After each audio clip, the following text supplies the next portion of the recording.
Olá, eu me chamo Lauro e hoje nós vamos começar uma série de vídeos sobre o tema narcisismo religioso.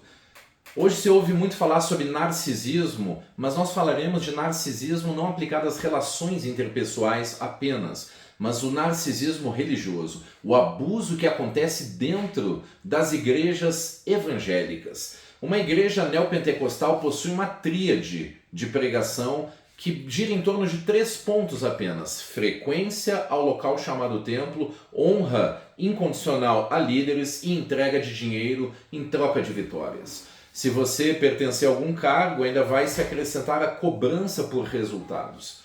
Por causa dessas e outras coisas que acontecem dentro de um sistema religioso abusivo, e nós vamos falar as características, hoje nós temos no Brasil um dado de um êxodo religioso. As pessoas estão saindo de dentro das igrejas evangélicas e indo para o mundo ou para outras religiões, ou formando suas igrejas em casas, ou indo para igrejas reformadas, ou estando em comunidades simples, quem sabe até abrindo novas denominações. Numa sequência, então, dentro da igreja neopentecostal, você vê que existe uma ilusão, uma desilusão logo em seguida, que é fruto de alguém que estudou um pouco mais a palavra, ouviu coisas absurdas dentro da igreja, especialmente quando se tornou alguém de um cargo mais elevado e participou de reuniões que demonstram aquilo que realmente as pessoas estão buscando naqueles ambientes. E então saíram decepcionadas, frustradas, magoadas, feridas, e por muitas vezes não conseguiram mais tentar buscar a Deus,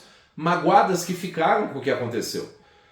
E desde já nós fazemos uma ressalva acerca destes ambientes, porque sempre existem instituições sinceras, lideranças sinceras e pessoas sinceras. Até mesmo dentro de uma liderança ou de uma igreja abusiva, você vê que tem pessoas sinceras servindo a Deus com discernimento e suportando coisas horrorosas lá, porque estão cuidando de um grupo de pessoas, ou então pessoas alienadas tentando servir a Deus sem discernimento, e pessoas malignas, perversas, abusando e manipulando as escrituras, abusando de pessoas e sendo manipuladas por espíritos malignos.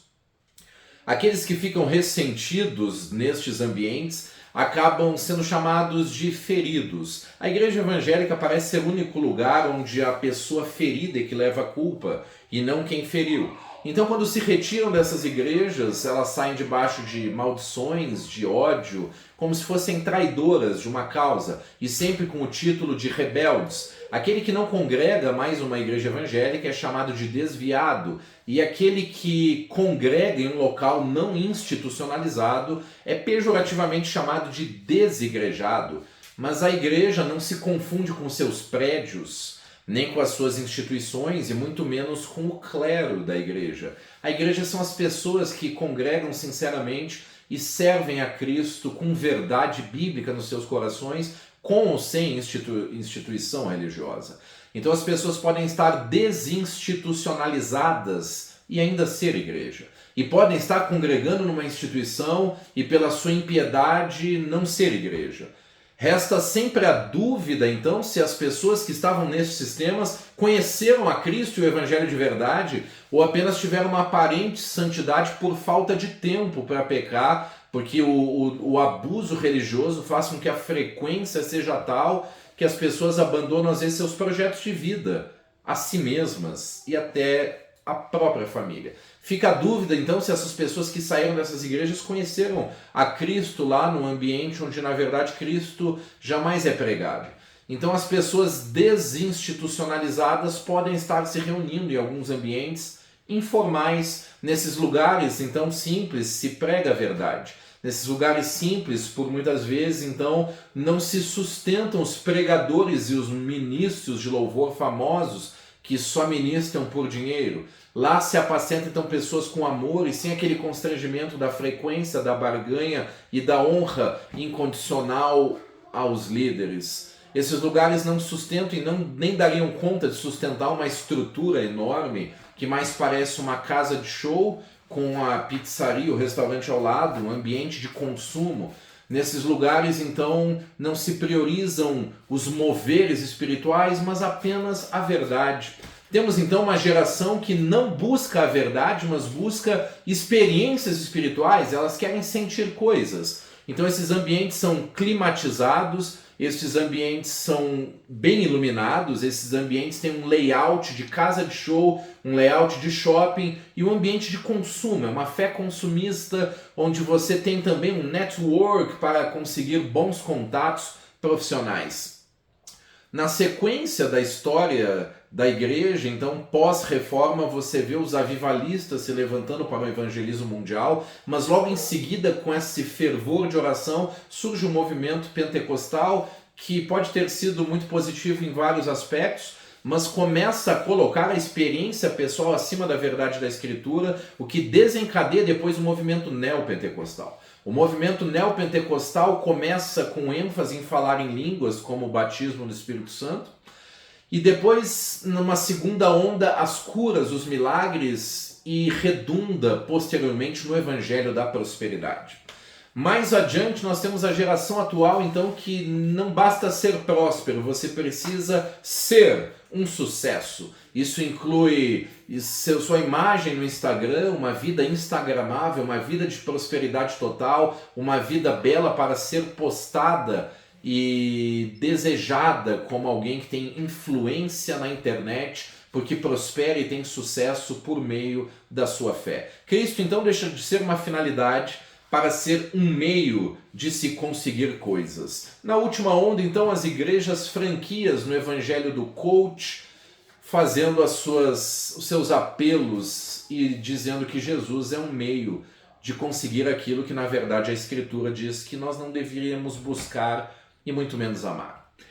Este canal, então, não tem a intenção de atacar pessoas ou instituições pelo nome, mas fazer uma apologética cristã e teológica de combate às seitas e heresias. E mais do que isso, a gente pretende ser um veículo de cura para as pessoas feridas, que quando saem ficam na dúvida se aquilo que elas leram era correspondente àquilo que elas ouviram, porque elas leem o texto e veem que não bate com aquilo que elas estavam ouvindo e ficam na dúvida se Cristo é daquele jeito que foi narrado ou se a verdade bíblica seria de outra forma. E ficam sem saber como buscar a Deus, e não raras vezes as pessoas vão extravasar a sua decepção religiosa nos seus pecados.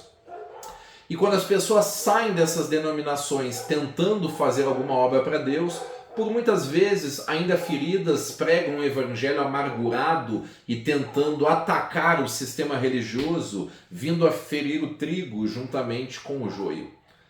Outras vezes, num outro extremo, as pessoas se tornam liberais, porque o legalismo de alguns sistemas evangélicos, proibindo roupas, usos e costumes, não toques, não proves, não manuseis, faz com que a vontade de se libertar seja tanta que aquilo que a Bíblia realmente diz que é pecado começa a ser liberado por outras pessoas também, o que também é um extremo muito errado. O legalismo e o liberalismo são dois extremos muito perigosos. Então esse canal tem por intenção trazer luz para que as pessoas recebam a verdade pura da Escritura, para que as pessoas recebam uma palavra de cura, de restauração, e também nós queremos retirar aquela imagem e semelhança que o diabo, por meio dos seus falsos profetas, projetaram em Deus como se ele fosse um Deus mau, um Deus amargo, ou então um Deus excessivamente liberal.